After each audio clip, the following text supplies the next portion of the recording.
The Target 12 investigators uncover what some claim is a glitch in the sex offender registry that could leave you with no notice. Our undercover camera recorded sex offenders not only living in certain local motels, but also working there. We verified state law requires police to notify residents when sex offenders move into their neighborhood. But according to the parole board, a motel owner does not have to tell a family that a sex offender lives at the motel. Target 12 investigator Walt Buteau with the details you'll see only on Eyewitness News. Target 12 found out a half-dozen child molesters have been living at 3 different Rhode Island motels, and it appears at least one of them also works where he lives. This is 47-year-old Paul Stieber, recorded on Target 12 undercover video, walking the grounds of the Sand Dollar Inn in Westerly with cleaning supplies.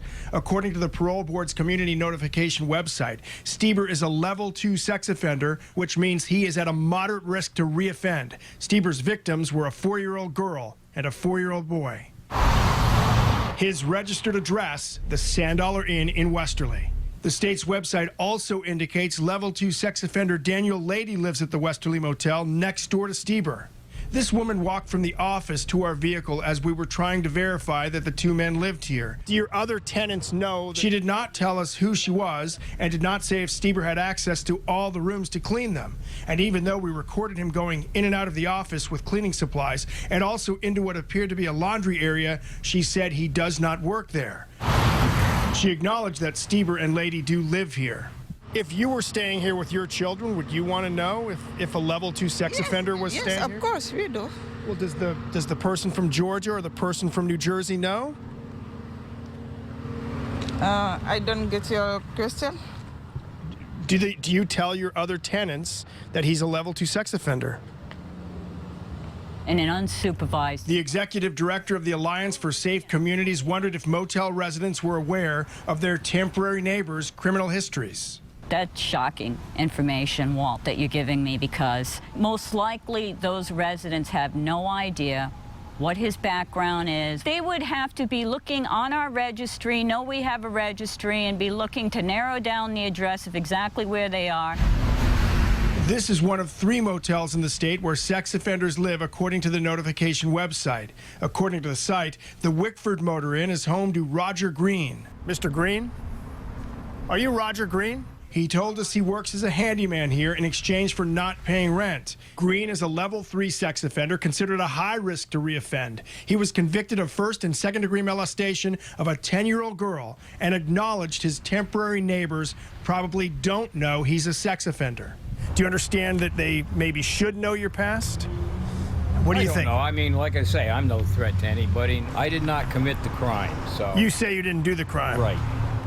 This says you are at a high risk to reoffend. Yep. The owner of the Wickford Motor Inn told us over the phone he may have to reconsider allowing Green to live here. The sex offender notification website states a level 2 sex offender lives at the Rumford Motor Inn in East Providence. And up until late August, a level 3 sex offender lived there, but he was arrested as a probation violator. A man who identified himself as the motel manager told us he did not know the tenants were sex offenders. That's even a higher standard. State Senator Frank Lombardi sponsored a bill related to sex offenders living in homeless shelters. He tells Target 12, in his opinion, there's little doubt who should notify motel customers if sex offenders are living there. Hotel management. Hotel management. It's not a big burden. It's always a cost-benefit analysis, and I think the benefits far outweigh the costs in this one. In a statement, Parole Board Chairperson Laura Pisaturo tells us the law does restrict registered sex offenders from living within 300 feet of schools and working at businesses that are frequented by children. But she said the law does not put this responsibility of notifying the public about sex offenders on private citizens. So motel or other homeowners are not responsible. Tonight at 6, we'll show you how you can potentially check whether or not a child molester is living near you. With the Target 12 investigators, Walt Buteau, Eyewitness News. New details in a Target 12 investigators exclusive no notice. We expose what some call a hole in the sex offender registry system. We discovered a half-dozen sex offenders are living in 3 different local motels, and it appears in 2 of those businesses, The sex offenders are working there, too. But we've learned the motel owner is not required to tell customers about their temporary neighbors. Unless state law is changed, it would be up to motel customers to uncover for themselves if sex offenders are living there. We wanted to show you how to do that. Target 12 investigator Walt Buteau with the details you'll see only on Eyewitness News. It is more than likely not the first thing you think about when you head out on vacation, but there is a way to check for child molesters no matter where you're heading.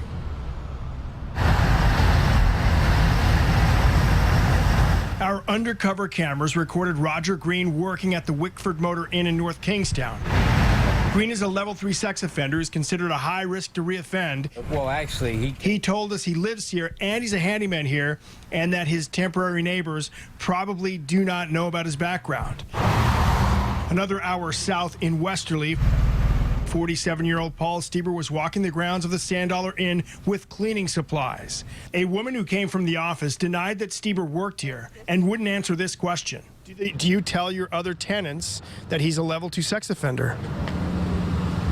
According to the parole board, the law does not require anyone but police to notify the public about sex offenders. Most likely, those residents have no idea. The executive director of Alliance for Safe Communities tells Target 12, while the law does not require motel business owners to notify anyone, Doesn't make it morally and ethically right. And I don't think Rhode Island is going to be happy knowing that that is what's happening. sex offender notification sites vary from state to state, and so does the information.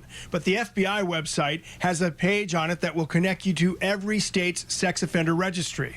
Clicking on Rhode Island brings you here. You are required to agree that you won't use the information to, quote, threaten, intimidate, or harass any registered offender. One more click and you can search by community or zip code. Then you would have to click on every offender's name in that area, check the address on their page, and cross-reference it with your motel's address. That's even a higher. State Senator Frank Lombardi, who sponsored a bill related to notification requirements for sex offenders living in homeless shelters, tells us it should not be up to the motel customer to uncover whether or not a sex offender is living near them. If it's a family going in there and staying in this hotel and there's a registered sex offender, hotel management. Hotel management. It's not a big burden. Right now, there are no bills proposed that would potentially close what some call a hole in the notification system. The links that we showed you in this story are available right now on WPRI.com. With the Target 12 investigators, Walt Buteau, Eyewitness News.